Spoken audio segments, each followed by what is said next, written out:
Salut les amis, allez c'est parti pour un petit comme dans le bon vieux temps.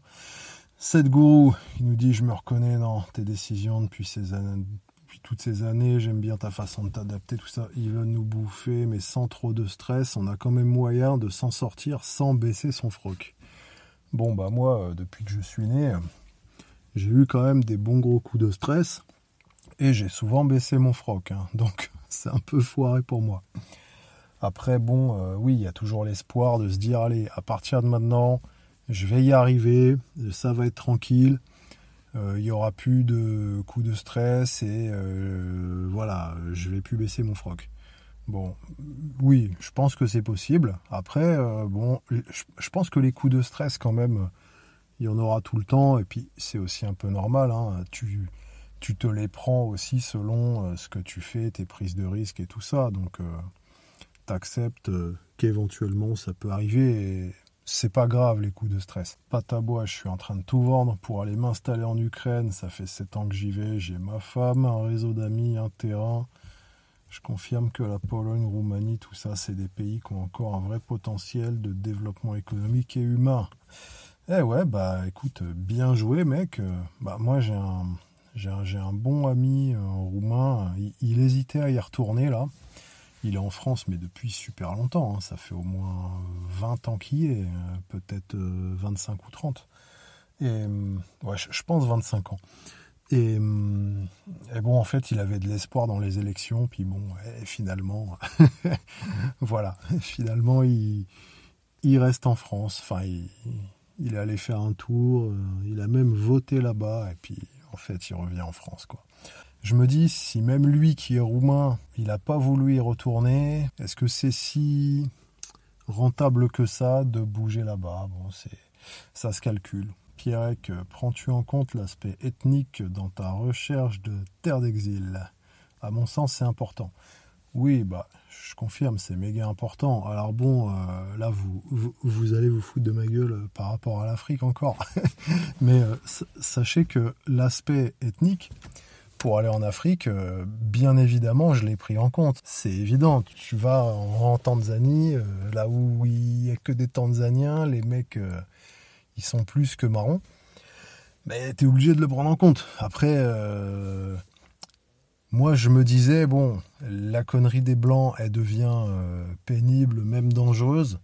Voilà, en Tanzanie, il y aura d'autres types de personnes, ce sera des cons aussi, c'est sûr, et ils auront un autre type de connerie. Peut-être que la connerie des blacks nous conviendra mieux. Bon, en fait, on a malheureusement constaté que niveau connerie, ils ont un peu les mêmes fondamentaux que les occidentaux, hein. Finalement, ils sont cons de la même manière, mais bon, en pire. Donc, mais ouais, après, c'est sûr que l'ethnie, ça explique beaucoup de choses en global, hein, je parle bien sûr. Après, avec des individus, ça t'indique simplement une probabilité. Donc, tu peux pas avoir une certitude et discriminer un individu par rapport à son ethnie. Ça sert un peu à rien, quoi. Psymax, je suis allé dans plusieurs pays du Sud, Argentine, Australie, Maurice, des pays qui n'ont rien à voir les uns avec les autres, à part qu'il y fait chaud. Et ouais, déjà en France, là, je crève de chaud. Voilà, j'ai envie d'hiberner et de ressortir plus tard. Alors ouais, là-bas, c'est sûr que c'est chiant. Mais la vie là-bas, en comparaison avec l'Europe, est tellement plus simple. Les gens se prennent pas la tête. Ouais, bah peut-être qu'ils devraient se prendre un peu plus la tête aussi, parce que, enfin, en Tanzanie et à Mada, les gens, ils se prenaient pas la tête aussi, hein.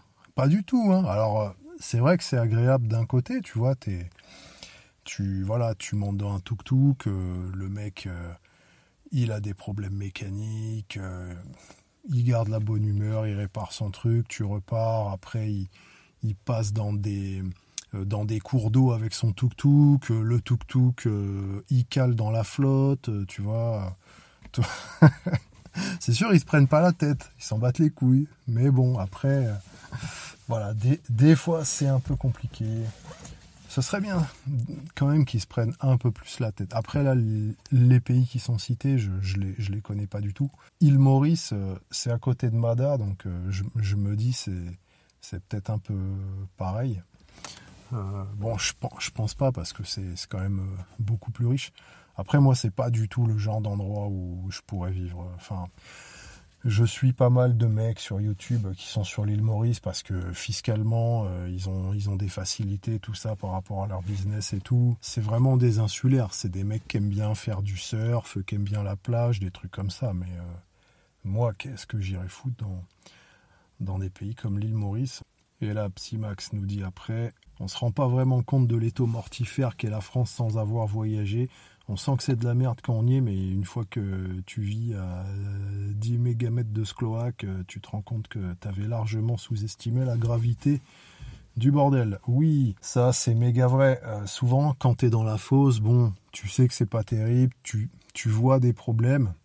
Et après, pour vraiment réaliser la différence et la vivre, ben, une fois que tu es en dehors, tu te dis ah ouais bon ok je savais qu'il y avait tous ces problèmes, je savais que c'était pas bon tout ça, mais là d'être vraiment dans la situation et de le vivre, ouais, ça m'en fait vraiment prendre conscience, quoi. C'est comme si on te dit tiens voilà, je connais un mec, il mesure 2,20 m, voilà, tu sais combien ça fait 2,20 m, tu te dis ouais, le mec il est super grand et tout, ok, puis quand tu le vois en vrai, tu fais ah ouais, c'est un Golgoth, quoi. De le voir en vrai, je m'en rends compte.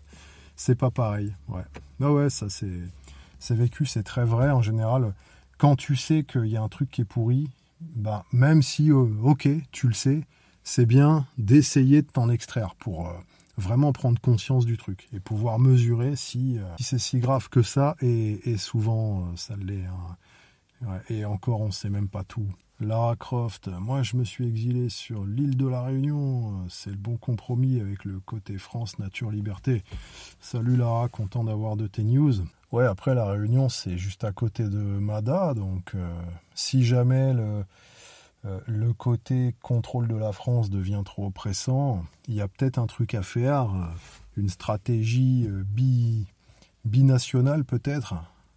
Si le climat de là-bas et tout, et le côté nature te plaît, peut-être qu'il y a moyen de faire un truc avec Mada aussi, quoi, être à moitié, choisir une résidence fiscale dans un des deux pays, et puis après faire moite-moite, Réunion, Mada. Il y a des bateaux qui font les trajets, quoi. Il y a des navettes, donc je pense que ça se fait assez facilement. En plus, bon, t'es en camion, donc ça peut faciliter pas mal de trucs. Après, pour une fille seule, je sais pas si Mada, ça craint beaucoup. Je pense qu'il y a des endroits où ça peut craindre. 7. Je comprends que la solution n'est non plus géographique, mais plutôt humaine. Autant trouver le peuple qui se montrera le plus féroce face à la dictature mondiale. Je me suis dit ça aussi. Vu que c'est le bordel partout, de toute façon, faut peut-être mieux miser sur ceux qui se rebelleront en premier le mieux. Bon, mais là, c'est assez difficile à anticiper ça. Je trouve. Moi, je saurais pas. Qui c'est qui va se rebeller le mieux et en premier? Les Français. Les Français, il y a moyen. Il y a des gens qui se bougent le cul quand même dans ce pays. Mais bon, voilà. Il peut y avoir des pays où il y a une certaine partie de la populace qui est suffisamment consciente pour refuser des trucs. Maintenant, bon, est-ce que c'est suffisant en fait? Il y a une différence entre te réveiller, prendre conscience que tu te fais arnaquer et vouloir refuser le truc, et ensuite avoir la capacité d'apprendre les compétences, te bouger, avoir le courage éventuellement de résister à certains trucs en frontal, être assez technique, avoir assez de moyens financiers, avoir assez d'intelligence pour éviter des trucs. On va même pas parler de trucs très résistance vraiment violente ou quoi, mais juste des trucs de l'ordre du technique. La plupart des gens ils savent pas le faire en fait. Ils ont aucune idée parce que c'est pas facile. Les mecs, rien que de changer un truc de leur habitude, ça a l'air d'être compliqué. Donc s'il faut vraiment revoir des aspects techniques pour pouvoir éviter de se faire coincer sur certains aspects, Là, c'est un autre niveau en fait de skill. Donc tu sors de la tromperie. La tromperie marche plus sur toi. Tu dis bon ok, là on se fait arnaquer. Ok, mais bon, on est bien engagé avec l'arnaqueur. Donc comment on s'extrait du truc? Est-ce que on donne notre démission, on claque notre démission, on s'en va, ou on demande des dommages et intérêts, ou qu'est-ce qu'on fait, comment on fait, est-ce qu'il faut déposer une plainte? Voilà. Bon, je parle, c'est une métaphore là ce que je dis. Pakin, Yoma, plus de 10 ans que je te suis, avec d'autres bien sûr. Eh ben, salut à toi mec, content que tu sois là. Si je devais faire une synthèse, ce serait un voisin égale un problème.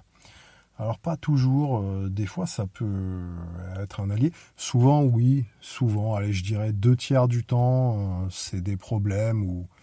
Enfin, des problèmes. Pas des problèmes, le truc qui va te pourrir la vie, mais juste des nuisances, quoi. Juste, ça sert à rien, c'est là, ça t'emmerde, ça t'apporte rien, c'est juste du bruit et des emmerdes potentielles en plus. Ça peut arriver que tu aies des voisins qui peuvent être des alliés et qui sont cool et qui soient pas proches de toi, mais bon, qui vont être, on va dire, suffisamment conscients pour pouvoir assurer sur des trucs. Voilà. Mais ouais, bon, c'est vrai que moi, de mon expérience, en général, les voisins, c'est pas terrible. Ça dépend où t'es, en fait, aussi. Si t'es en ville, entouré de Parisiens qui ont leur Vax Pass et tout, bon ouais, il y a peut-être pas grand-chose à attendre d'eux. Si t'es à la campagne et que autour de toi, c'est que des résidences secondaires qui appartiennent à ces Parisiens, qui viennent en vacances 1 mois par an, bon bah déjà c'est bien, 11 mois de l'année ils sont pas là, et le dernier mois qui reste, bon, normalement c'est pas très grave. Ça peut être des gens, bon, peut-être pas comme toi, mais bon, un peu quand même. Des fois ça existe, moi je le vois. J'ai réussi à m'exiler dans la forêt boréale Alors moi je pense à Namibie, mais la forêt boréale en Namibie, non, c'est pas ça, donc j'arrive pas à capter dans quel pays t'es en fait. C'est vraiment facile de trouver des endroits avec personne à 50 km à la ronde. Ouais, là, c'est sûr que c'est bien, quoi. Le pays, 50 km à la ronde, personne. Là, t'es à peu près sûr que personne va venir t'emmerder, quoi. Éviter les grands axes et les axes moyens, voies ferrées, ville de plus de 100 000 habitants à moins de 2 heures de route. Ouais, si tu peux le faire, c'est sûr que c'est bien. Après, ça, en France, il n'y a pas beaucoup d'endroits où tu peux le faire en fait. Enfin, souvent c'est des endroits qui... Enfin, je pense que c'est déjà très rare. Et puis ça appartient déjà à des gens en fait. Des biens comme ça, en vente, il y en a jamais en fait. C'est super rare. Ça va être des biens qui vont coûter cher en général. Le même bien, mais qui va être dans un endroit... dans un petit hameau ou près d'une petite route, même s'il y a personne qui passe dessus, ben voilà, les gens, on ne sait pas pourquoi, ils ont eu besoin de s'agglomérer près des routes avant, quoi. Avant, même il n'y a pas si longtemps, hein. On parlait pas, enfin, à l'époque où les voitures existaient, quoi. On ne sait pas pourquoi les mecs ils construisent juste au bord de la route. Ils ont peur d'être tout seuls. Voilà, ils sont à 50 mètres. Ils ont peur qu'il y ait des chimpanzés robots qui viennent les violer, je sais pas. Mais des biens isolés, il n'y en a pas beaucoup. Je trouve ça assez rare. Et ça coûte souvent plus cher que le même bien qui va être un peu moins isolé, même s'il est au calme. Alors bon, dommage. Jean Roblast, la France, on peut y vivre relativement correctement, même si de moins en moins libre, si on évite certaines situations de la mort. Ben ouais, c'est justement ça le problème en France. Imagine, t'arrives à te trouver un truc... T'as réussi, voilà, c'est pas donné à tout le monde, mais imagine, t'as réussi quand même à te caler dans un endroit qui est tranquille, t'as pu avoir un boulot, bon, tu génères un peu de thunes, voilà, suffisamment de quoi faire ton truc. Et puis, bon, bah, tu payes des taxes, voilà, c'est ok, tu sais que c'est le prix à payer pour pas te faire tuer, tu verses ton tribut et toi derrière ça te permet d'évoluer, de prospérer, de faire ton truc. Bah t'as quand même des situations de la mort à éviter. Imagine le mec, voilà, à un moment quelqu'un te prend en grippe. Voilà, on t'en veut. Tu sais pas d'où ça vient et tu reçois des plaintes, des contrôles fiscaux, je sais pas. On veut t'interner en HP, des lettres qui commencent à arriver. On en veut à tes enfants. On te dit que tu dois livrer tes enfants. Ou alors un jour, t'amènes tes enfants à l'hôpital et puis tu les revois plus. On te les rend pas. On te dit non, mais en fait là, voilà, il y a un problème avec vos enfants. On pense que vous les maltraitez. On vous les retire. Voilà. Bon, c'est des situations de la mort quand même. Ça peut arriver à tout moment. Donc, faut faire super gaffe. Oui, tu peux être tranquille, mais ça, c'est l'erreur, en fait. Ça peut t'endormir. Tu te dis, bon, ça va, c'est tranquille, jusqu'au moment où ça ne l'est plus. Après, il nous parle que habiter en ville, c'est de la merde. Faut avoir un gros salaire et tout. Ouais, bon, après, je pense que le but d'habiter en ville, c'est d'avoir des opportunités. Hein. En ville, tu vis comme un misérable, en fait. T'as une vie de merde. C'est fun un temps, tu peux faire des trucs, ça peut être bien, voilà, tant que t'es jeune, mais après, il y a un moment, faut dégager. Et bon, si ça te permet de gagner du fric pendant un temps, ou de trouver ta meuf, ou de faire je sais pas quoi, c'est bien. Bon, après, voilà, c'est pas une vie, donc c'est sûr qu'il faut bouger. Et après, il nous dit un truc intéressant. L'intérêt fondamental de la campagne, pas être obligé d'externaliser tout. Bouffe, mécanique, toiture, plomberie, électricité, tout ça. Ouais, en fait, quand t'es en ville, tu peux rien faire. Tu veux réparer ta bagnole, ben t'as pas de garage, voilà, faut que tu le fasses dans la rue, dans le caniveau, avec les clodos qui sont en train de chier à côté, dans les canettes, dans les bouteilles de verre et tout. Avec les rats qui te passent dessus, quand tu veux... Enfin, en fait, déjà, tu peux même pas te garer. Tu veux faire ta bouffe, tu peux rien faire pousser. Il y a rien, quoi. Au mieux, tu vas avoir une grande terrasse sur un toit. Bon, tu vas mettre des pots. Bon, voilà, ok, c'est fun, mais bon, c'est pas avec ça que tu vas bouffer. En ville, tu peux pas faire grand-chose. Dès que tu veux bricoler ou quoi, c'est foutu. Même ta vidange, tu peux pas la faire, en fait. Donc... c'est juste, la vie te coûte plus cher. Il n'y a même pas de magasin d'ailleurs en ville. Quand tu es en ville, comment tu fais pour acheter des trucs ? Tu veux faire des courses ou quoi ? C'est que des magasins minuscules, c'est 2 fois le prix, ce qu'ils vendent dedans. Donc, alors que quand tu es dans des endroits où tu peux aller en voiture, où tu peux te garer, tu peux prendre un caddie et tout, le remplir, ou même aller dans d'autres endroits, peut-être chez des producteurs ou quoi, c'est pas pareil. Quand tu es à la campagne, que tu as une maison, un terrain, tout ça, bah, finalement, tu as besoin de dépenser très peu de thunes. Pareil, tu es en ville, bah, ton électricité, tu la payes. Tu peux pas te mettre des panneaux solaires et appeler EDF et dire débranchez-moi. Ça, tu peux pas. L'eau, c'est pareil. Tu peux pas mettre des cuves pour récupérer l'eau de ton toit ou creuser un forage ou quoi. Non, tu payes ta facture d'eau. Et le jour où il y a une coupure d'eau, tu peux plus tirer la chasse, tu peux plus te laver. Il y a moyen de vivre une vie relativement libre et épanouissante avec un revenu modeste. Bon, pas le SMIC quand même. Moi je pense qu'il y a moyen avec un SMIC de vivre... je pense que c'est possible, hein. Si tu produis quelques végétables qui coûtent très cher et que c'est difficile à trouver en étant sûr que le mec a pas mis des produits dessus, et que après avec ta bouffe t'achètes juste du riz, des trucs comme ça, des trucs que toi tu pourras difficilement produire. Déjà tu réduis bien ton budget.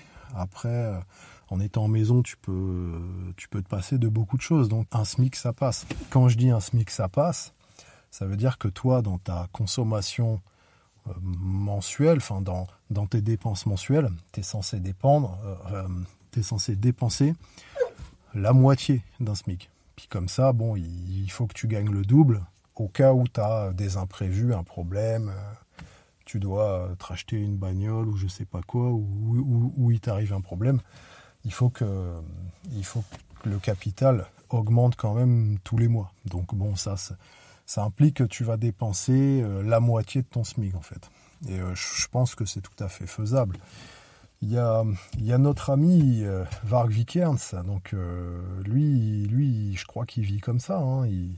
Il a 7 gosses et il dépense très peu. Enfin, un mec tout seul, un SMIC, oui, il vit, mais sans problème en fait, sans problème. C'est sûr que si tu achètes une grosse maison avec un crédit et tout ça, il n'y aura pas l'augmentation de capital. Alors, Pipo Ferreira qui me dit « J'ai rarement vu un débile pareil. Dans sa tête, la tolérance et la bienveillance sont ses principales qualités, j'imagine. » Mais non, pas du tout. Moi, j'ai jamais toléré les ordures.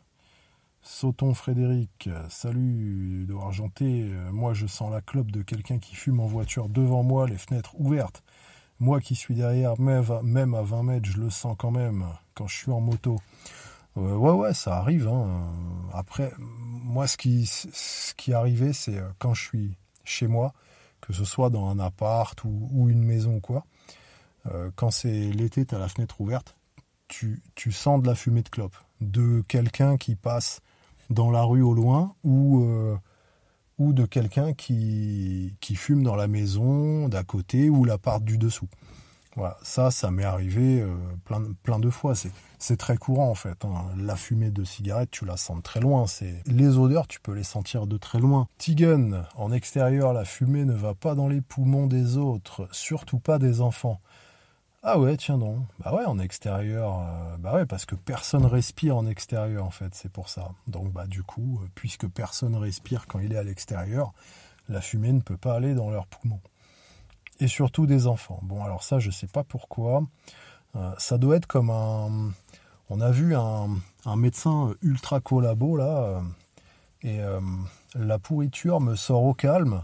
Je lui pose une question. Enfin, à un moment, elle nous parle des vaccins. Elle me dit, vous vouliez pas faire les vaccins et tout.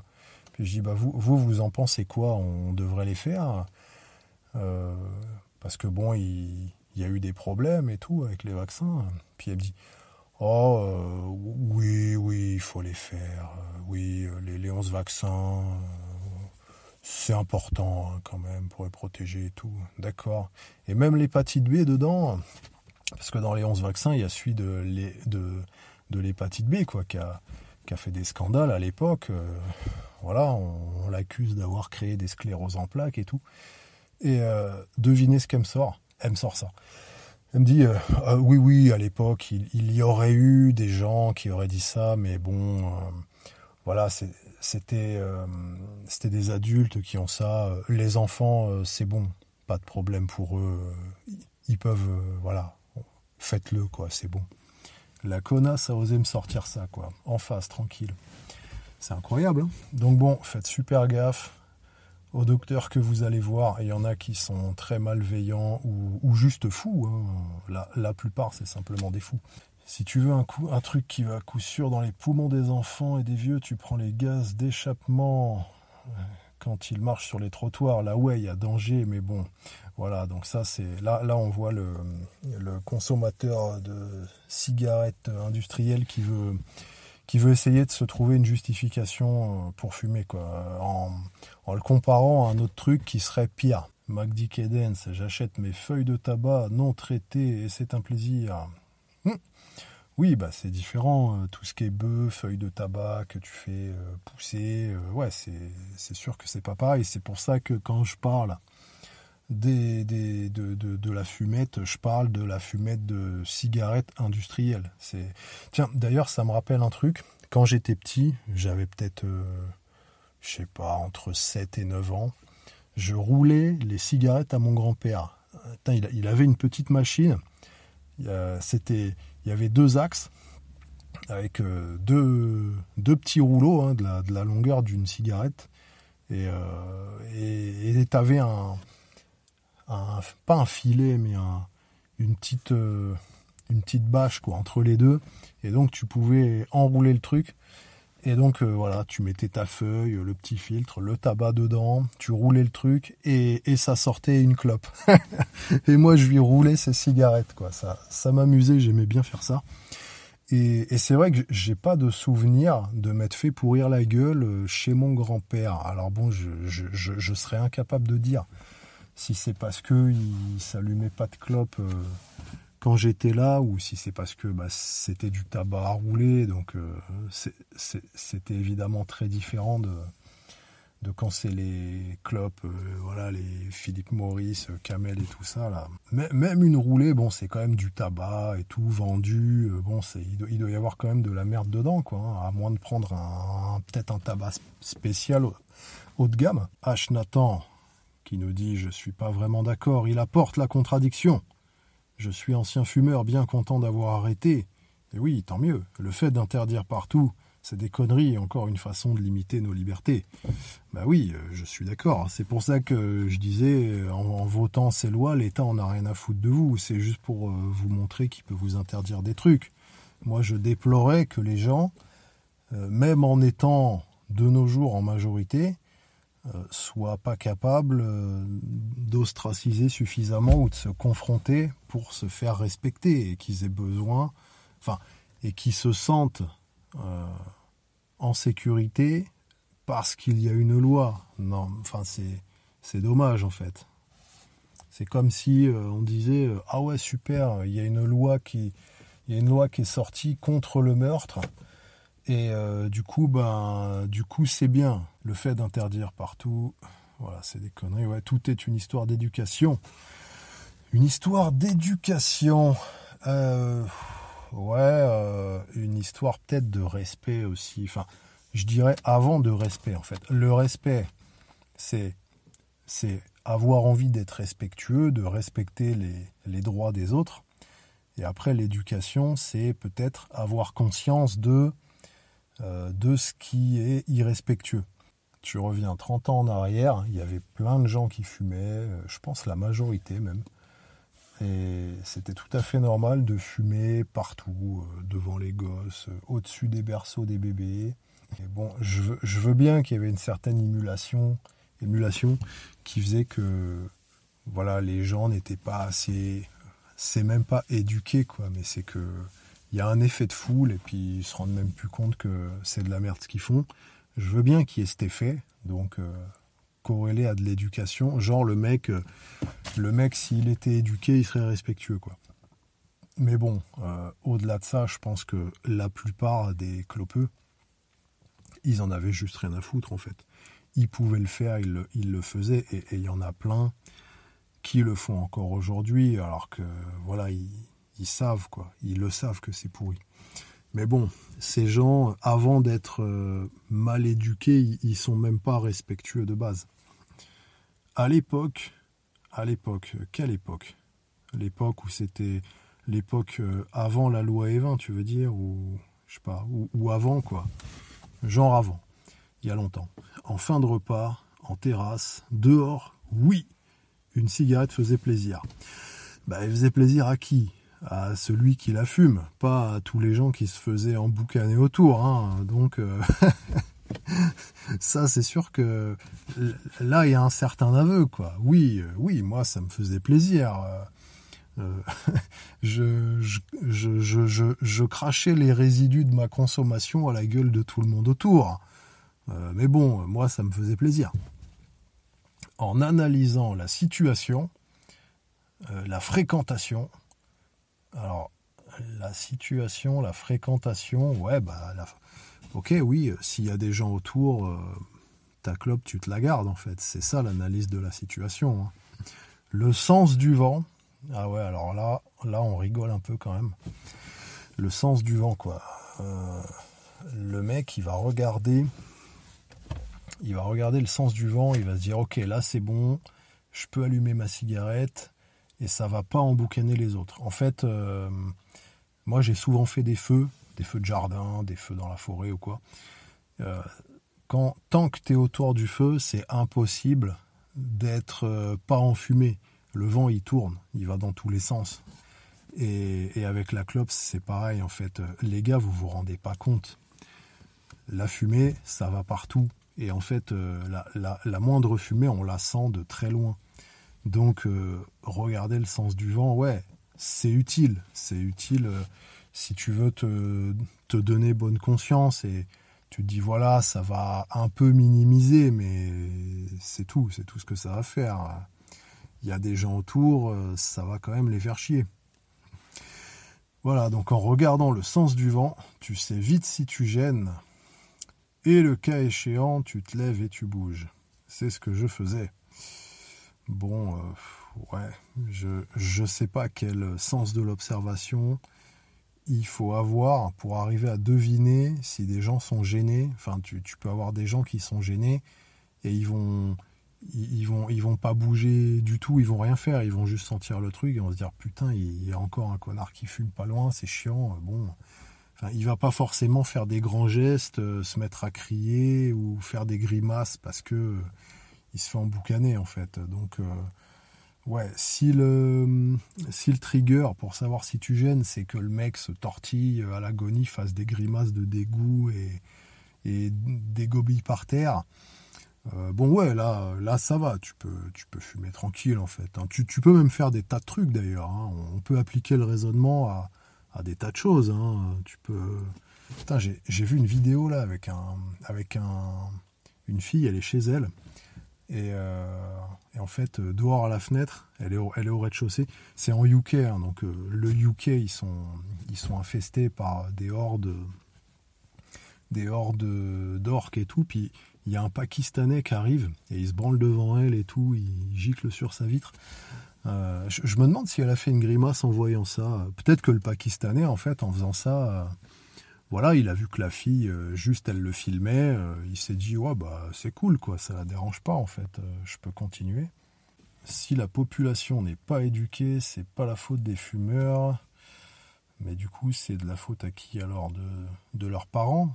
Mais si leurs parents sont fumeurs aussi, bon, c'est de leur faute. Donc il faudrait savoir si leurs parents étaient des fumeurs, pour savoir si c'est de la faute des fumeurs. Quel pourcentage de personnes non éduquées qui enfument les autres avaient des parents fumeurs, ou un des parents fumeurs. Là, on saurait si c'est à cause des fumeurs ou pas. Interdire à tout va, ça sert à rien. Qui va respecter la législation? Ceux qui respectaient. Voilà, qui va pas la respecter, ceux qui s'en tapent des autres, tout ça. Oui, ça c'est vrai. C'est souvent comme ça. C'est pour ça que c'est important d'être capable de se faire respecter soi-même sans avoir à déléguer tout ça. Merci pour votre com, cher monsieur, de Fred Calice. Le réchauffement climatique anthropique, c'est de l'arnaque, mais l'écologie, c'est important. Et oui. Solo en bouteille que j'achète, c'est du Perrier. Ah, Perrier, c'est Nestlé qui fait ça, non, il me semble. Tu bois l'eau des chiottes avec des bulles, quoi. Jackson Sean, salut mec. Nestlé en Afrique, ils ajoutent 3 fois plus de sucre dans le lait pour bébé que la dose adulte normale en Europe. Heureusement que ça nourrit majoritairement au sein là-bas. Ouais, et c'est pour ça que les enfants africains, ils ont des belles mâchoires, ils ont des bonnes dents. Ça, c'est un truc que j'ai appris et du coup, en étant père, c'est qu'il y a le tétage est super important, il est primordial en fait pour le développement de la mâchoire.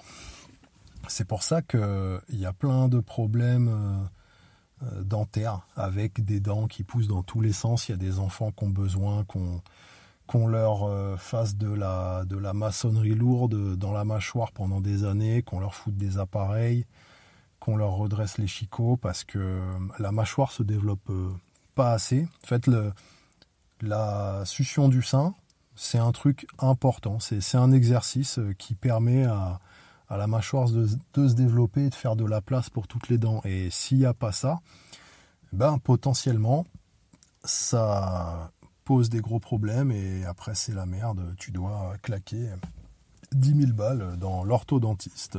Ludovic Tran, pareil pour McDo et tout le reste, boycottons tout. Pareil pour ceux qui utilisent l'euro, des corrompus, Bitcoin est la solution.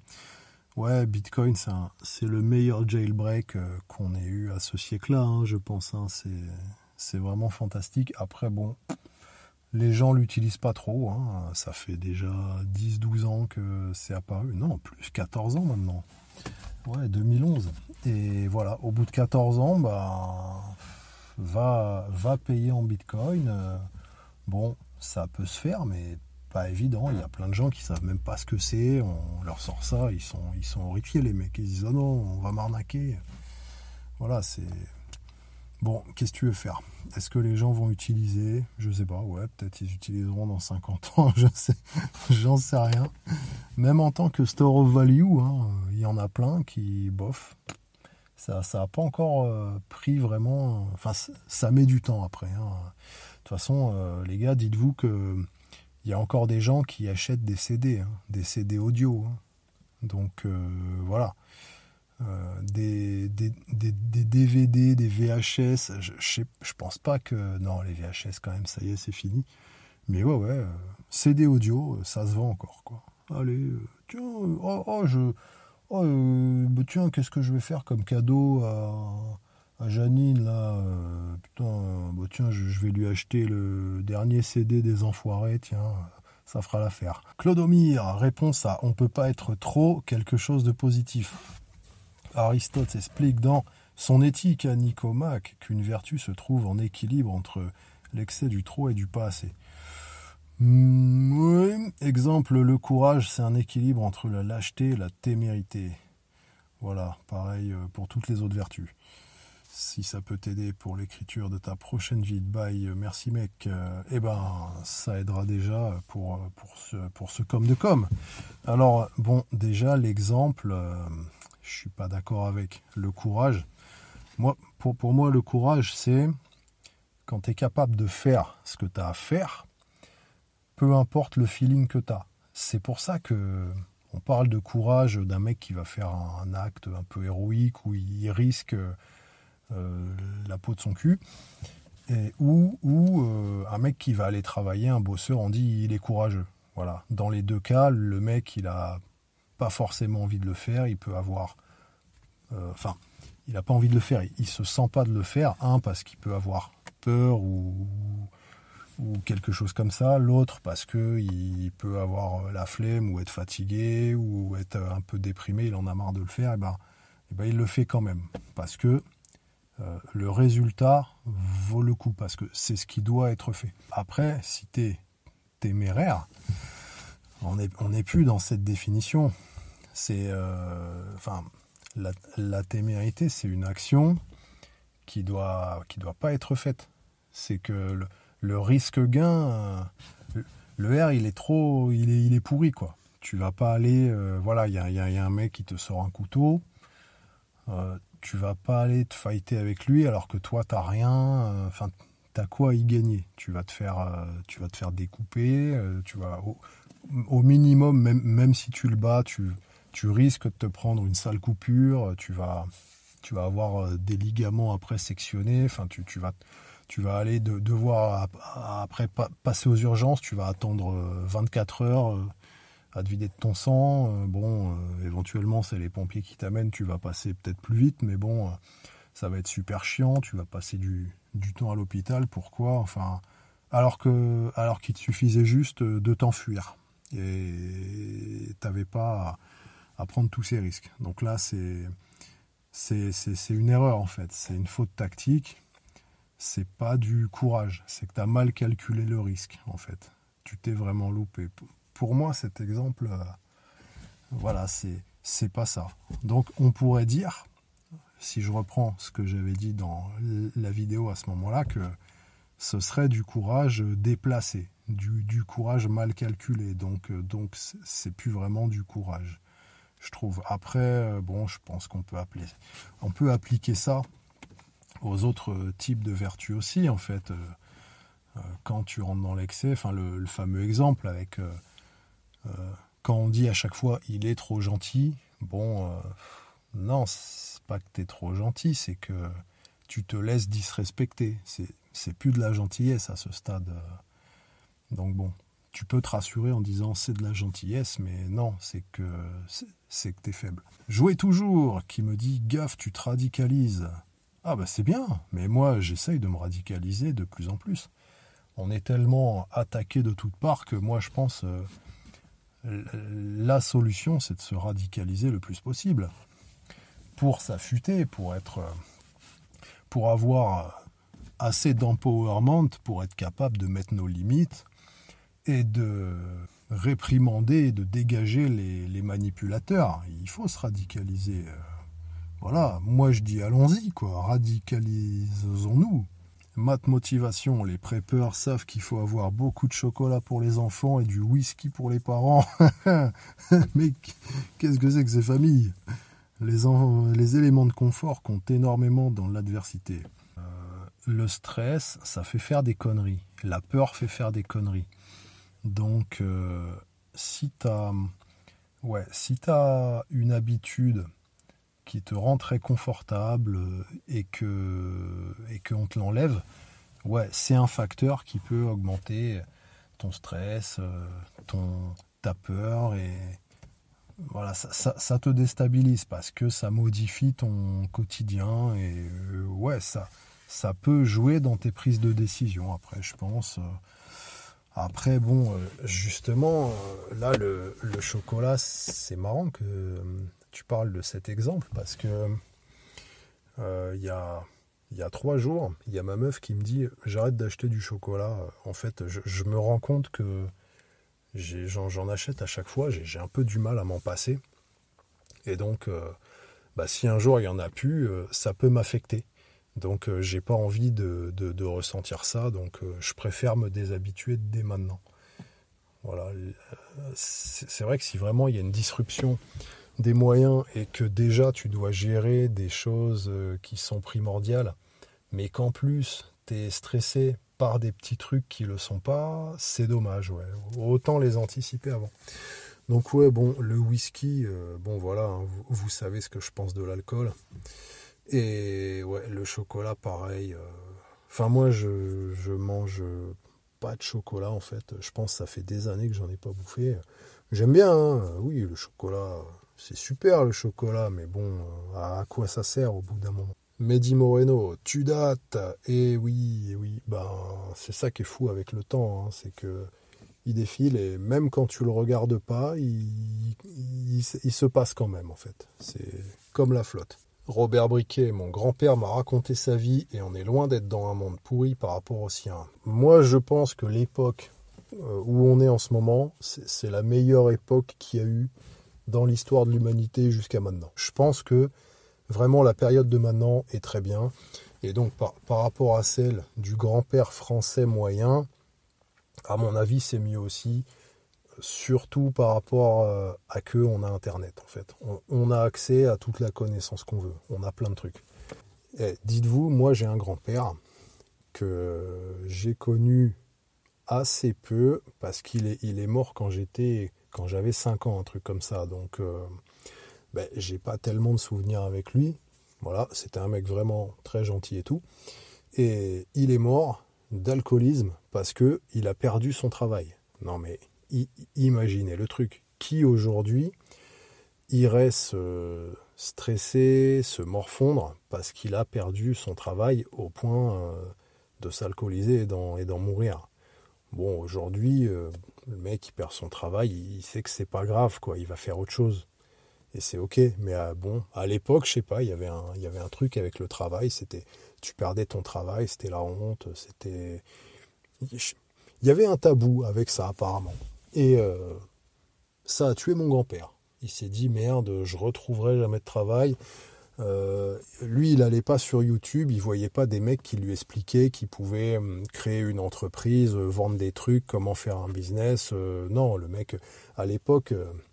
Ces gens-là, ils étaient formatés, tu dois faire quelques vagues études, tu passes ton certificat d'études, je sais pas quoi, tu vas travailler à l'usine, et puis après, si on te vire, t'es trop vieux, tu pourras pas retrouver de travail, tu vas être un paria de la société. Ça, aujourd'hui, c'est un peu impensable. Donc, je pense que, rien que par rapport à ça, on a un énorme avantage, et il faut en profiter le plus possible. Karim, j'ai arrêté de fumer depuis ta vidéo du FLN. Alors ça, c'est super, vraiment très content pour toi. Là, c'est une bonne récompense que je reçois pour avoir fait cette vidéo, de savoir ça. Mail secondaire. J'ai ma connasse de femme qui s'est mise à fumer. Je ne l'embrasse plus. C'est horrible cette odeur. Ça, c'est étonnant en fait. C'est bizarre de se mettre à fumer une fois qu'on est adulte. Souvent, ceux qui fument, c'est des gens, ils commencent à fumer au lycée, voilà, un peu par faiblesse, par social proof. Ils ont peur d'être ostracisés justement. C'est ça qui est fun. Et puis ils se sont mis à fumer à l'époque et voilà, ça leur est resté, quoi. C'est étrange de s'y mettre plus tard. Piero San Giorgio qui nous fait un petit coucou. Salut grand Silverback. Miroir rhétorique qui me met une petite analyse. Ça, c'était sur la vidéo où je parle de mes plans. Contradiction non résolue. Mais refus du combat collectif. Acceptation de sa nécessité. Il y a contradiction. Si tu enlèves la notion de timing, ce que je dis dans la vidéo, c'est que les gens, ils en ont rien à foutre pour l'instant. Il y a rien, quoi. Là, on en est au stade où il y a une petite partie de la population qui commence à avoir mal. C'est tout, mais sans tellement comprendre pourquoi. Et c'est pas suffisant. Tu fais pas une lutte collective avec ça. Si tu la fais maintenant, tu seras tout seul en fait. T'auras raison trop tôt, donc t'auras tort. Voilà. Après, oui, à long terme, c'est sûr que l'adaptation et l'esquive, ça a ses limites. Il y a un moment, enfin, tu vois, si on imagine sur plusieurs décennies ou siècles, voilà, je connais pas l'horizon de temps que ça va prendre. Hein. Il y a un moment où les gens seront obligés de se battre et de se confronter. Ouais. Sinon, il y aura aucune limite. À la fin, c'est l'esclavage perpétuel. Volonté de non-sédentarisation, ancrage familial effectif. Non, c'est pas une volonté. C'est plus une nécessité en fait. Moi, je préfère être sédentaire.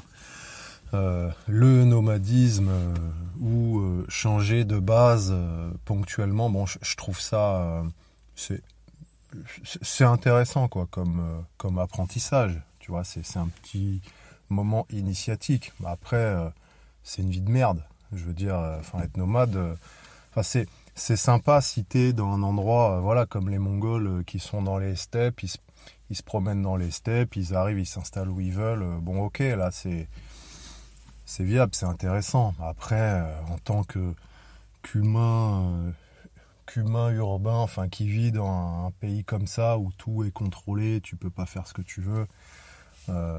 C'est chiant en fait, ça sert à rien. T'es toujours dépendant de quelque chose en mode nomade. Donc, non, moi je veux me sédentariser. C'est juste que les dangers sont tels que y a intérêt à rester souple. On peut pas tellement se dire, allez, on s'enracine ici complètement en se privant, en se coupant de toute autre possibilité. Parce que il peut t'arriver tellement de trucs que si jamais tu te coupes de certaines possibilités, après ça peut te mettre dans la merde en fait, hein, tout simplement. Mais je parle aussi niveau investissement. Imagine, t'investis toute ta vie sur la France, à un endroit précis, et puis ça se passe mal. Je parle pas d'apocalypse ou quoi, ça se passe mal juste pour toi, parce qu'il y a un problème. Voilà. Tu te fais cibler par l'entité, on te menace. T'as perdu en fait. Hein. Donc c'est pour ça que je parle d'être prêt à bouger. C'est pour garder une certaine ouverture d'esprit, pour pouvoir faire des trucs et pas s'engager pleinement sur la même stratégie à 100%. Se garder quand même quelques petites portes pour avoir de la marge de manœuvre. Ouais. Après, il m'a mis appel à risquer sa vie, stratégie de protection maximale. Bah ouais, ma foi, pourquoi pas. tu peux prendre des risques et manager ces risques et qu'ils soient le moins détrimental possible en cas d'échec. Après, cohérence affirmée, il me met acceptation explicite de la vulnérabilité. Et comment faire autrement, hein, c'est comme ça. Préparation matérielle et mentale, oui, normal. oscillation assumée entre posture offensive et défensive. Ouais, ça pour moi c'est de la tactique juste. Refus de la fuite comme solution de confort. Ouais, alors le confort, moi je suis pas très confort en fait à la base. Enfin, je veux un certain confort, bien sûr, hein, ça dépend sur quoi. Il y a des trucs qui sont importants pour moi, d'autres je m'en fous.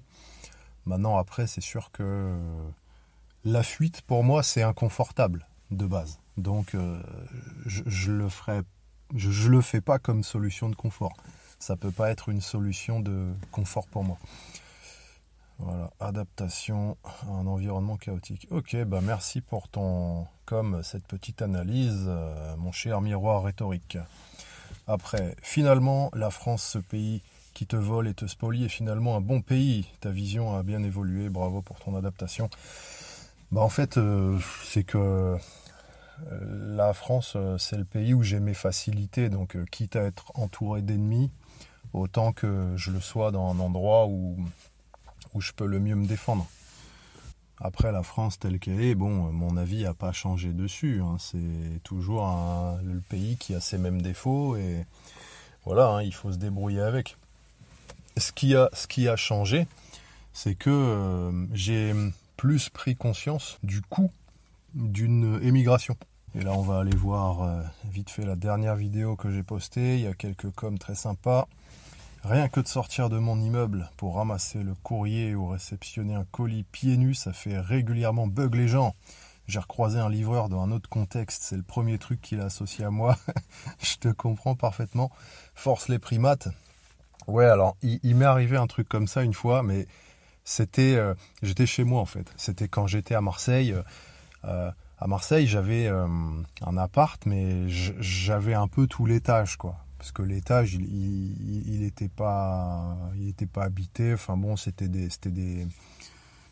chambres qui servaient de. Enfin, il s'en servait pas en fait, le proprio. Donc, il était ok que je fasse ma vie dedans. Donc, en gros, j'avais tout l'étage. Donc, c'était assez sympa. J'adorais cet appart. Et j'avais accès au comble aussi. Et j'avais même accès, au toit. Je pouvais monter sur les toits de l'immeuble et me promener sur les toits du bloc, de tous les immeubles du bloc qui étaient donc collés. Voilà, donc ça c'était fun, c'était assez cool.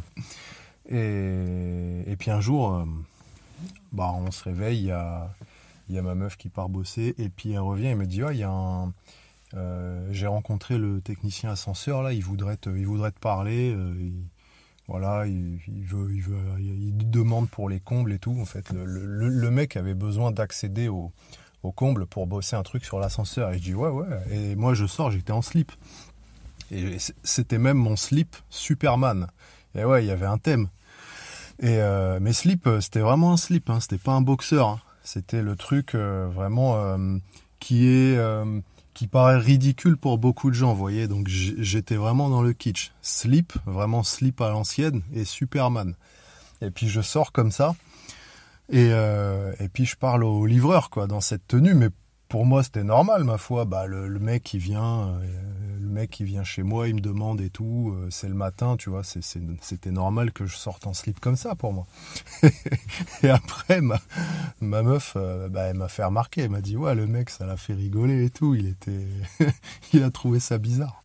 Bravo, Matt. D'accord, courir, s'accroupir, marcher pieds nus. Je rajouterais s'exposer au froid. Alors ouais, mais bien vu. Comment j'ai pu l'oublier ? Ça doit être parce que, je sais pas, je rencontre plus de gens en fait, je croise plus de gens.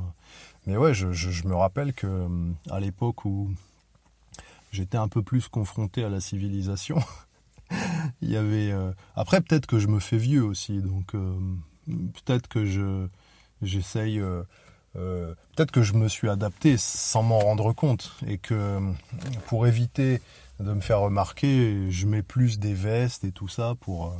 Mais bon, c'est vrai que quand il fait très froid, t'es en t-shirt, les gens y tiquent, ouais. Ils peuvent même te faire des remarques et tout ça.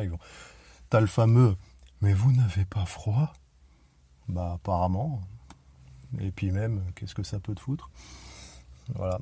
Non mais tu les choques. Hein. Ouais, ça fait partie aussi des tabous. Hein. Si tu dis ah si, je me gèle là. Ah, bah mettez un pull. Bah non, je suis bien comme ça, moi je veux me geler. Attends, moi je t'empêche pas d'avoir chaud. Laisse-moi avoir froid en fait, j'ai le droit quoi. Ouais, ça les gens comprennent pas. Après peut-être aussi que mes symptômes se sont atténués avec le temps. L'insensibilité au froid, ça fait partie des symptômes autistiques. Donc, je me rappelle quand j'étais petit, une fois, mon père, il gueulait. Hein. Il avait pas gueulé, mais il faisait une mini-crise. Il était énervé, en fait. Genre, il comprenait pas. Ça le saoulait. Il disait, mais qu'est-ce qui se passe avec toi? Il y a un problème. Non mais ça va pas te sortir comme ça. Bon, à l'époque, moi je viens d'Île-de-France, quoi. J'ai passé mon enfance en Île-de-France, donc des fois il y avait des -10. Et quand je sortais enfin on va dire, pas en t-shirt à -10, mais avec pas grand-chose, quoi. Pas plein d'épaisseur sur soi comme faisait tout le monde. Voilà, il gueulait, il disait toi, il y a un problème avec ta sensibilité au froid, c'est pas possible, c'est pas normal. Ça me rappelle quand je rentrais du collège ou du lycée en courant, car c'était plus rapide que le bus. Ah mais ouais, trop. Ah ouais. Ça aussi, ça me parle, les bus, mais alors pas trop pour les histoires de collège et tout, parce que moi j'ai pas trop pris le bus pour ça. Enfin, si ça m'est arrivé à un moment. Bon, c'était vraiment loin en fait. Hein. Des fois, il y a des grosses distances. Bon, t'es obligé de prendre le bus. À la campagne, les bus scolaires, ils font des très longues distances. En courant, tu mets 2 heures. Hein. Donc, moi, c'était plus pour quand j'habitais en ville et que je voyais tous ces zombies attendre le bus pendant 20 minutes. Mais putain, tu peux marcher en fait. Vas-y, pour faire 1500 mètres, les gens, ils attendent le bus 20 minutes. Mais c'est des tarés. Vraiment, ça, c'est un truc. Comment se rendre dépendant à ce point, quoi? Un truc que tu peux faire toi-même. Non, t'attends le bus. Pourquoi? Parce que tout le monde fait ça. C'est ce qu'il faut faire. Ça fait bizarre. Il n'y a personne qui va t'encourager à tracer, à courir, à faire ça. Hein. C'est toujours dans le même sens. On prend le bus, on attend le bus. Voilà, les transports, le métro. Quand il y a une solution de déplacement qui doit être suggérée, c'est toujours ce genre de solution. C'est jamais vous y allez à pied, vous courez un peu, vous y êtes. C'est bizarre. Dastin, moi j'ai le pas agricole du gars qui bosse dur du dos, je marche droit, vite, comme un psychopathe au point qu'on me le fait remarquer. Bon alors j'ignore si les psychopathes marchent comme ça. Et je comprends le truc. Moi j'ai eu ça à un moment aussi. Bon après moi c'est un peu spécial, j'ai appris à marcher assez tard en fait. Hein. J'ai appris à marcher, je devais avoir 12 ans, un truc comme ça. C'est un jour mes potes ils m'ont fait remarquer, ouais Matt, tu marches comme ça et tout le monde se fout de ta gueule, c'est trop bizarre. Et j'ai dit ah bon, comment ça se fait, expliquez-moi et tout. Puis ils m'ont montré en fait, ils m'ont appris à marcher. C'est mes potes qui m'ont appris à marcher pour que ça paraisse à peu près normal. Je me rappelle que après jusqu'à tard, enfin je sais pas si c'était lié à ça quoi, aux petites difficultés que j'avais eues à comprendre le mouvement. Mais bon, ouais, j'ai eu ce genre de remarques aussi, ouais. Jusqu'à peut-être 25-30 ans. Hein. Des fois, on me disait... La dernière fois, on parlait avec des potes. On se disait... par rapport à nos voisins, à un moment, on se demandait... ah ouais, moi, mes voisins, ils me voient, ils doivent penser ça de moi et tout. Enfin, on s'amusait à spéculer sur ce genre de trucs. Et puis... à un moment, on parlait de nos démarches. Et puis moi, je dis à mon pote... Non, on parlait de nos looks. Et puis moi, je dis à mon pote, ouais, en fait, pour bien passer, il faudrait qu'on arrête de mettre des t-shirts, on met des chemises. Et puis voilà, je mets une chemise. Et puis je me laisse pousser les cheveux. Je me fais une grosse coupe de Playmobil. Et je mets des lunettes. Et là, mon pote, il me dit, non, Matt, fais surtout pas ça. Sinon, là, les gens, ils vont croire que... t'es un terroriste d'une secte chrétienne extrémiste, voilà. Toi, avec ta démarche, t'es grillé de toute façon. Il m'a sorti ça. J'ai fait ah ouais, ok, bon. Bon après, je pense que depuis le temps, ça s'est arrangé. Je pense pas que je trigger le regard des gens de cette façon. Enfin, après, je dis ça, j'en ai aucune idée, hein. Peut-être que quand tu es plus jeune, les gens te font plus volontiers des remarques. Voilà. Ou peut-être que c'était avant, je parlais encore à des gens, j'en sais rien. Peut-être que je parle plus assez à des gens pour que ça arrive. Et on a Arthur à Saint-Jean-du-Gard, il y a un type que tu peux pas tester à la marche pieds nus, même en hiver, pluie, grêle, le type il est zen pour les 4 saisons. Ouais, je connais Saint-Jean-du-Gard, bon petit bled. Et c'est vrai que tu peux marcher pieds nus tranquillement là-bas. Bon, en plus, c'est ambiance super hippie et tout. Hein, donc, c'est vrai que là-bas, ça passe normal. Hein. Je pense pas que les gens, ça les choque du tout quand tu marches pieds nus à Saint-Jean. Et ouais, bah il y a des mecs très entraînés, hein, ils ont l'habitude. Voilà. Après, il est entraîné aux différentes températures. Est-ce qu'il est entraîné aux différents types de terrain? À voir. Marlène, je refuse des invitations car la bouffe est dégueu. Ou alors j'y vais le ventre plein. Oh, la bouffe dégueu chez des gens que tu connais. Alors moi, ça m'arrive pas. Enfin, les gens que je connais, ils font de la bonne nourriture. Pas tous. C'est vrai que des fois, il y en a... ils ont pas ce truc. Il y en a, ils en sont encore à faire cuire du riz dans des sacs en plastoc. C'est vrai que bon, faut mieux faire attention.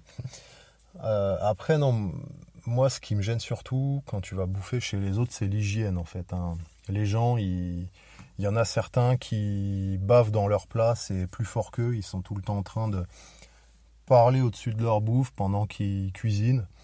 Ils postillonnent là-dedans en continu et normal, complètement normal.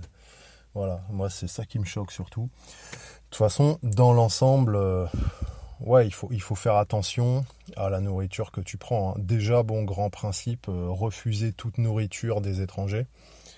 Et ça, c'est vrai que pendant longtemps, je ne l'ai pas fait, très longtemps. Et bon, c'était vraiment un tort, je pense. Je crois que il faut que ça fasse partie de ma religion, il faut l'inscrire dans la Constitution.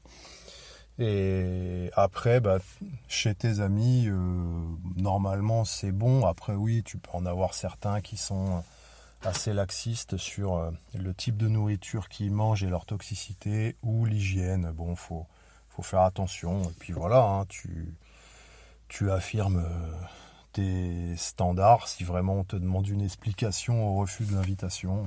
Voilà, moi je la jouerais comme ça.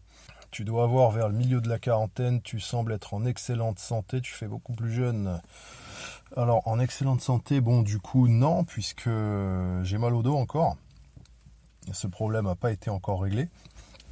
Et bon, puis voilà, hein, je vois que je récupère moins vite qu'avant, hein, sur des petites blessures, des trucs comme ça. Et tu fais beaucoup plus jeune, je sais pas, c'est peut-être les autres qui font beaucoup plus vieux. Hein. Je demanderai à mes copines comment elles te trouvent, elles diraient il est super beau gosse, mon salaud, tu dois en gérer. Ah, hélas non. Si tu savais, non, j'ai jamais été très bon en fait. Alors après, bon, par rapport au physique, bon, le physique, ok, ça compte.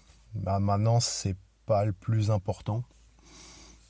Après, pour un mec normal, c'est peut-être le plus important, j'en sais rien, mais pour moi, voilà, tu vois, quand t'es un gogol social complet, avant le physique, t'as d'autres problèmes à régler, donc j'ai jamais été très bon avec les filles. Et même si, juste au physique, des fois, ça peut t'arriver de scorer. Voilà. Voilà. Il y a des fois où, c'est vrai, j'ai été surpris. Et une petite anecdote de Lenny Crash Vite. Tiens-toi bien, il y a quelques années de ça, j'étais en train de siroter une bière dans un bar, bien avant le pétage de plomb mondial du Covid, qui m'écœure de ce genre de lieu. Une envie d'uriner m'a pris, comme les toilettes étaient dégueu. J'ai préféré trouver un coin à l'écart à l'extérieur. Il faisait nuit, village à la campagne, qui était tout proche. J'ai donc décidé d'y aller au pas de course. Grosse erreur. En milieu de trajet, une voiture m'a barré la route. 3 types sont sortis et m'ont planté une torche en plein visage. Jamais pu voir leur tête d'ailleurs. C'était les stupes. Ils ont trouvé bizarre de voir un type courir en sortant du bar. J'ai dû pisser devant eux, plutôt humiliant. Et ouais, en plus les stupes, ils ont une réputation vraiment d'être de la racaille. Hein. C'est juste des gars. Enfin, autant ils doivent revendre les drogues qu'ils confisquent, tu vois, comme ceux qui redilent derrière, genre, ça m'étonnerait pas. Et ouais, donc en fait, ils l'ont trouvé suspect, ils lui ont demandé de s'expliquer. Il a dit, je vais pisser, et ils lui ont dit, ok, vas-y, pisse, on va voir si c'est vrai, quoi. En gros, c'est ça qui s'est passé. Ouais, voilà, ça illustre bien la suspicion, quoi. T'as un comportement qui sort du profil du citoyen moyen, comment il doit se comporter. Tu peux gratuitement te faire agresser par les sbires. Avant de partir, il y a une question, il y en a plusieurs qui m'ont demandé de quoi tu vis. 3 trucs: eau, air, nourriture. Bon, les 2 premiers, tu trouves le bon spot, tu peux les avoir de bonne qualité à peu près et gratuitement. Pour la bouffe, après, il faut quand même des sous. Alors, comment je gagne des sous ? En fait, en ce moment, je gagne rien, en fait. Voilà, c'est comme ça. Depuis que je suis parti en Afrique, je gagne plus rien. Et après, je vais relancer quelques trucs. Voilà, moi j'aime bien faire travaux d'espace vert, bûcheronner. Je bûcheronne bien, hein, donc voilà, j'ai mon matos de grimpe, de bûcheronnage. Ça, c'est des boulots que je peux faire. Et puis après, j'ai d'autres projets qui sont à étudier. Je verrai ce que j'en fais, comment je les lance. Éventuellement, je vous en parlerai s'il y a lieu. Et puis, je peux faire mon placement de produits. De produits que je produis pas trop en ce moment. Mais bon, ça va venir. Vous pouvez aller sur mon Insta, Glorious Wilder, voir les outils que je craft, et puis si vous voulez passer commande, on pourra voir ce que vous voyez, le style de craft que vous voyez. Je peux vous faire un truc dans le style du sur-mesure, et voilà, ça c'est si vous voulez m'enrichir un peu. En attendant, c'est faisable. Voilà, une fois encore, merci à tous de vos coms. Je peux pas répondre à tout le monde, je mets pas des petits cœurs aussi, forcément. Il y en a qui font ça, ils prennent leur com et tac, ils cliquent tous les cœurs à côté, pour montrer qu'ils ont lu et tout ça. Je trouve que ça sert à rien. Si tu le fais à tous, autant pas le faire. Mais bon, j'essaye de répondre un petit peu, et dans tous les cas, je lis tous vos coms qui sont fort intéressants, donc merci à tous de vos coms qui permettent aussi ce genre de vidéo d'être réalisé, et content que vous m'ayez entendu jusqu'ici. J'en suis vraiment honoré, et on se refait ça une prochaine fois.